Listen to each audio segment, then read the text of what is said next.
চাষাবাদ হোক কিংবা গরু পালন, যত্নই সবচেয়ে বড় শক্তি।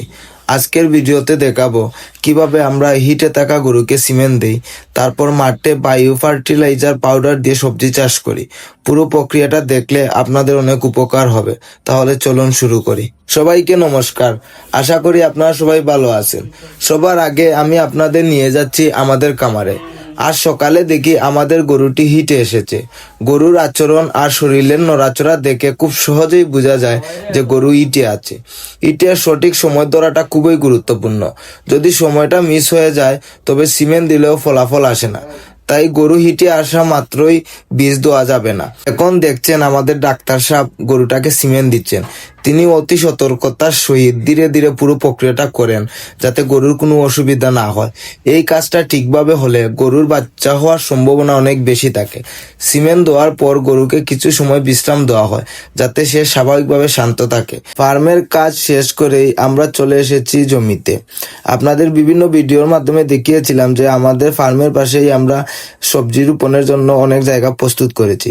আজ এখানে আমরা বায়ো ফার্টিলাইজার পাউডার এবং বিভিন্ন কীটনাশক দেব।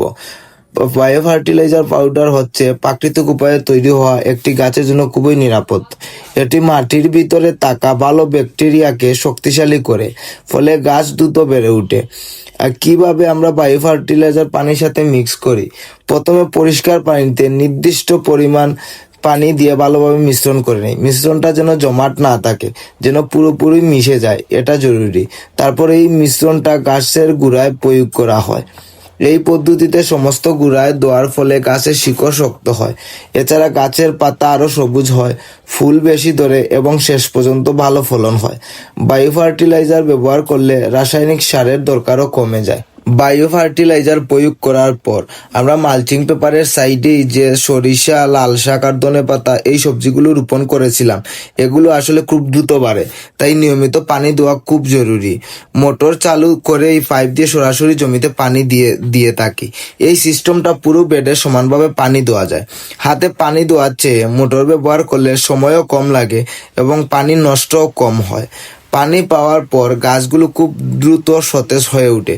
বিশেষ করে মূলা, লাল শাক আর ধনে পাতার ক্ষেত্রে নিয়মিত পানি দেওয়া হলে পাতায় উজ্জ্বলতা অনেক গুণ বেড়ে যায়। যাই হোক, এভাবেই আমরা খামারের কাজ আর মাঠের চাষাবাদ একসাথে করে থাকি। ভিডিওটি ভালো লাগলে লাইক, কমেন্ট আর শেয়ার করতে ভুলবেন না। আর আপনারা যদি চাষাবাদ আর পশুপালন সম্পর্কিত ভিডিও আরও পেতে চান তাহলে ফলো অথবা সাবস্ক্রাইব করে পাশে থাকুন। সবাই ভালো থাকেন, সুস্থ থাকেন আর আমাদের জন্য আশীর্বাদ করবেন। হর হর মহাদেব।